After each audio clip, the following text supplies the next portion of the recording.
Pemerintah Kota Tangerang Selatan menggelar jumpa pers untuk menjawab kritik yang disampaikan mantan penyanyi cilik grup trio Kwek Kwek, Leony. Wali Kota Tangerang Selatan Benyamin Deveni menjelaskan bahwa pihaknya sudah melakukan pertemuan dengan jajaran terkait untuk menginventarisasi kritikan yang masuk dari masyarakat. Wali Kota menyatakan anggaran 731 juta yang dikritik Leony hanya untuk pemeliharaan jalan di satu titik saja dan bukan untuk seluruh wilayah Kota Tangerang Selatan. Pemerintah Kota Tangerang Selatan menurut Benyamin Deveni akan terus berupaya menyampaikan laporan keuangan pemerintah daerah melalui situs resminya. Yang keseluruhan untuk jaringan jalan sih 500 miliar lebih ya. Untuk 500 miliar lebih, jadi 731 juta itu untuk satu kegiatan saja untuk jaringan listrik. Itu pun di gedung Pemkot. Apapun lah sudah kita luruskan melalui jumpa pers seperti ini ya. Jadi mudah-mudahan pelurusan ini bisa dibaca juga oleh banyak pihak sehingga bisa menjelaskan duduk persoalan yang sebenarnya. Sebelumnya Leony dalam akun media sosialnya mengkritik anggaran pendapatan dan belanja daerah atau APBD Kota Tangerang Selatan. Dalam unggahannya, Leony menyoroti pendapatan asli daerah tahun 2024 yang mencapai lebih dari 5 triliun rupiah, di mana dari jumlah tersebut BPHTB menyumbang sekitar 733 miliar rupiah. Ia pun mempertanyakan anggaran pemeliharaan jalan, jaringan dan irigasi yang nominalnya hanya 731 juta rupiah. Menurutnya nominal tersebut terlalu kecil untuk ukuran kota dengan pendapatan asli daerah yang mencapai triliunan rupiah.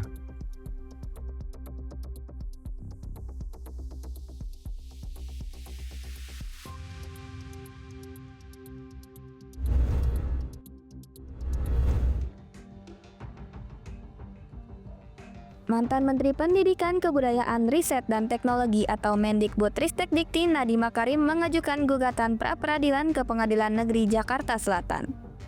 Gugatan dilayangkan melalui tim kuasa hukumnya Nadiem, yakni Hotman Paris Hutapea pada Selasa 23 September pekan ini.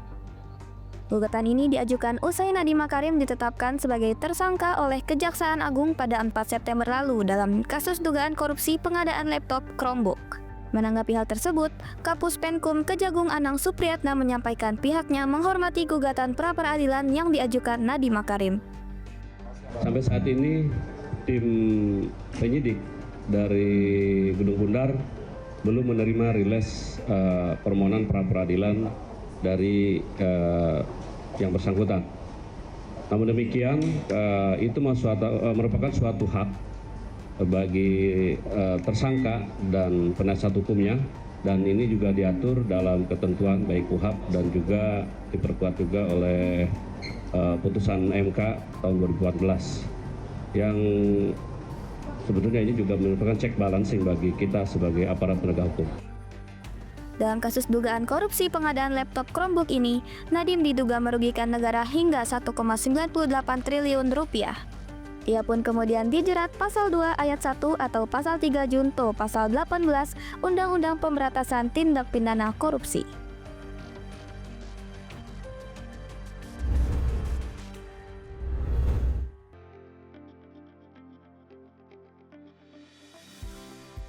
Institut Fransis Indonesia, bagian dari Kedutaan Besar Prancis di Indonesia bersama penerbit Erlangga menggelar acara peluncuran perdana Bibliotik Mobile atau yang disingkat BIMO.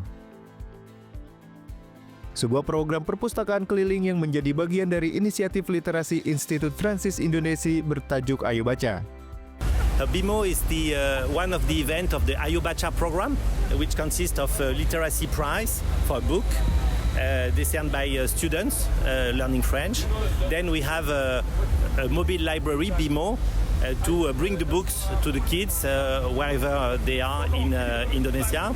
And then we will have also in this program Ayo Baca translation workshop to foster translation between French and Indonesia, to have more books published in France and in Indonesia. Program BIMO dihadirkan sebagai upaya memperluas akses terhadap karya sastra Prancis kontemporer serta terjemahannya di Indonesia, sekaligus membangkitkan kembali minat baca di kalangan generasi muda. Melalui kolaborasi ini, penerbit Erlangga dan Institut Fransis Indonesia menghadirkan koleksi buku dan aktivitas literasi interaktif. Kami dari penerbit Erlangga bekerjasama dengan IFI, Institut Fransis Indonesia, bekerja sama juga dengan Kedutaan Prancis di Indonesia mengadakan program BIMO, Bibliotek Mobil. Ini merupakan perpustakaan keliling yang akan dilakukan di cabang Surabaya, di Jakarta, di Bandung, di Semarang, di Surabaya, dan di Malang. Bapak dan Ibu semuanya, ini adalah program kami. Program ini akan mendorong anak untuk mengingatkan kembali tentang pentingnya membaca, pentingnya literasi itu bagi anak-anak kita semuanya. Kami menghadiri acara Ayo Baca di mana memang disupport penuh oleh Erlangga dan juga dari kampus French Indonesia. Acara yang luar biasa tentunya dan sangat inspiratif karena di sini kami mendapatkan informasi sangat menarik tentang Ayo Baca.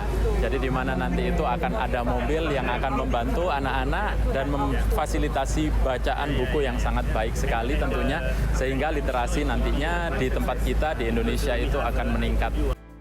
Dalam program ini, penerbit Erlangga mengerahkan armada Moko atau mobil toko yang difungsikan sebagai perpustakaan keliling.